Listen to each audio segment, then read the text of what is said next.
ગામના યુવાન ઠાકોરો આંખમાંથી આહુડા નીકળી ગયા. અમને કીધું કે ચૂંટણી જાહેર થઈ ત્યારે અમે ભેગા થઈને ભાગમાં કોલસાની ભઠ્ઠીઓ પાડી છે અને પૈસા બચ્યા છે એના ઉપરથી અમે મતદારો લાવશું. અમારે બેનના પૈસા નથી જોઈતા. મારો તૈયબ હોય દુધોસણ હોય આ મોરિકા ઈશ્વર હોય 2017 ની ચૂંટણીમાં મારા દલિત સમાજે બેનની ડિપોઝિટ માટેની ફી ભેળી કરી અને દલિત સમાજે મેં મેલે પણ મેઘવાન ન મેલે એ સમાજે ડિપોઝિટ ભરીને 2017 માં બેનને જીતાડ્યા હતા. ત્યારે આપ સૌને પણ વિનંતી કરવી છે કે તમારી પાસેથી પૈસા નથી જોઈતા પણ 36 કોમના ઉમેદવાર છે, સર્વ સમાજના ઉમેદવાર છે. આપ સૌ અત્યારે તમે આવ્યો છો ત્યારે તમને વિનંતી કરું છું. મારું પણ માગવું નહીં ધન કે ગાય, પરમાર્થને કારણે માગતા ના આવે લાજ. એક ઠાકોર સમાજની દીકરી મારી બેન માટે તમારી પાસે ખોળા પાથરીને ભીખ માંગુ છું અને આ ભીખ રૂપી ખોળા છલકાવી અને લોકસભામાં આખા ગુજરાતમાં સૌથી વધુ લીડથી જીતાડો. દિલ્હીના દરબારમાં ખબર પડે કે આ બળદેવજી કોંગ્રેસ પાર્ટી શક્તિસિંહ બાપુએ જે ભરોસો મૂક્યો હતો એ ભરોસા ઉપર બનાસકાંઠાની 18 આલમ ખરી ઉતરી છે. આપ સૌના વિશ્વાસે સૌ લડવા નીકળ્યા. આ વિસ્તારે પોતાનું ઘર છે. કદાચ કોંગ્રેસ પક્ષના આગેવાનો મોવડીઓ આવી શકે ના આવી શકે. આપ સૌ સર્વ સમાજના ઉમેદવાર જ્ઞાનીબેનને જીતાડવા આજથી જ્ઞાનીબેન બનીને આપ સૌ લડજો. અને આપને વિશેષ વિનંતી કરું કે પી સાહેબે મને હમણાં કીધું કે આપણી ઈચ્છા એવી છે ગુલાબીની કદાચ કે તમારી પાસેથી ખૂબ પૈસા નથી લેવા પણ આપ સર્વ સમાજના ઉમેદવાર છો. તમારા બધા પાસેથી એક જણા પાસેથી 11,000 ખાલી 11 રૂપિયા ચોટલામાં આપણે જૂની પ્રથા 11 રૂપિયાની હતી એમ 11 રૂપિયાનો આજથી ચોટલો કરી અને બનાસકાંઠાની સર્વ સમાજની બેન બનાસની બેનને 11 રૂપિયા આખા જિલ્લામાંથી ઘર દીઠ ઈશ્વરલાલ લઈ અને ડિપોઝિટથી તમારી ડિપોઝિટથી ચૂંટણીનું ફોર્મ ભરવાનું છે, તમારા ભરોસે ભરવાનું છે. ત્યારે આપ સૌ આજે જ 11 રૂપિયાની શરૂઆત ગુલાબસિંહજી તમે બધા કરજો. ઈશ્વરલાલ મારે શરૂઆત તો મારા દલિત સમાજથી કરવી પડે કે દલિતોને જોવું ને મારું છાતી ગદગદ ફૂલે છે.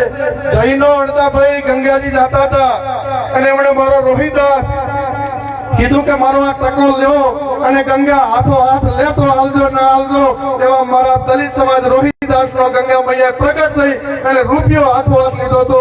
એવો મારા દલિત સમાજથી શરૂઆત કરવાની હોય, સર્વ સમાજથી કરવાની હોય. ત્યારે આપ સૌને વિશેષ ના કહેતો આજથી ચૂંટણીના શરૂઆત રણસિંહવાથી ફૂક્યું છે. અમે 2 કલાક લેટ છે પણ જ્યાં જ્યાં નજર કરો ત્યાં દરેક આપ સૌ દેખાઈ રહ્યા છો. અને યુવાનોને દેખો ત્યારે આજે યાદ આવે છે ઘણી બધી આ ચૂંટણી આપણે જે લડવાની છે એ સામ દામ દાન ભેદ તંત્રનો દુરુપયોગ કરશે. આપણે સૌએ જોયું છે કે આ ચૂંટણીને હું તો ઠાકોરોને કહું છું ગાંધીજીને યાદ રાખજો. ગાંધીજીને કોઈ એક લાફો મારે કે બીજો મારી દે પણ મારે આઝાદી મેળવવી છે.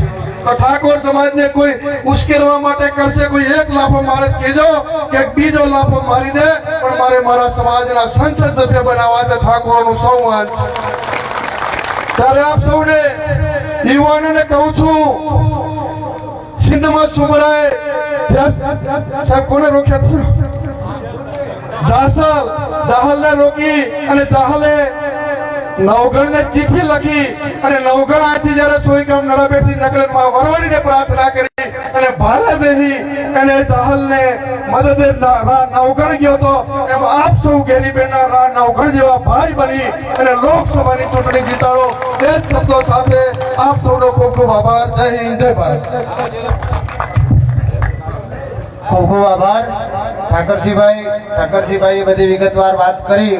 તો વધુ સમય ના લેતા આદરણીય કેપી ગઢવી સાહેબને વિનંતી કરું કે તેઓ શ્રી સભાને સંબોધન કરે.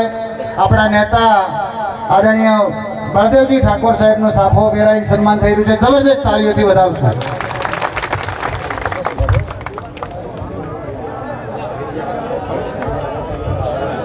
નીલકંઠ મહાદેવની આ પવિત્ર ભૂમિ ઉપર કલોલના પૂર્વ ધારાસભ્ય બનાસકાંઠા જિલ્લાના લોકસભાના પ્રભારી ઠાકોર સમાજના આગેવાન બળદેવજી ઠાકોર સાહેબ, આપણું સૌનું ગૌરવ વાવ વિધાનસભાના ધારાસભ્ય અને જેને બનાસકાંઠા લોકસભાની કોંગ્રેસ પાર્ટીએ ટિકિટ આપી છે એવા આપણા ઉમેદવાર શ્રી જ્ઞાનીબેન ઠાકોર,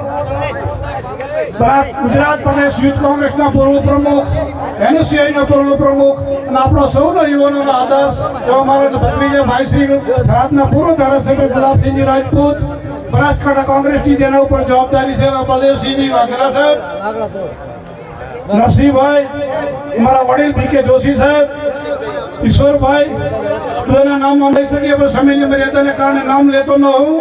ઉપસ્થિત હશો મોટી સંખ્યામાં ઉપસ્થિત આગેવાનો, વડીલો અને યુવાનો. ઠાકરસિંહભાઈએ ઘણી બધી વાત કરી દીધી છે એટલે મારે વોટ માટે આપણને વિનંતી કરવાની કોઈ વાત રહેતી નથી. બળદેવજી, મારે તો આ સમાજનો અત્યારે આભાર માનવાનો છે.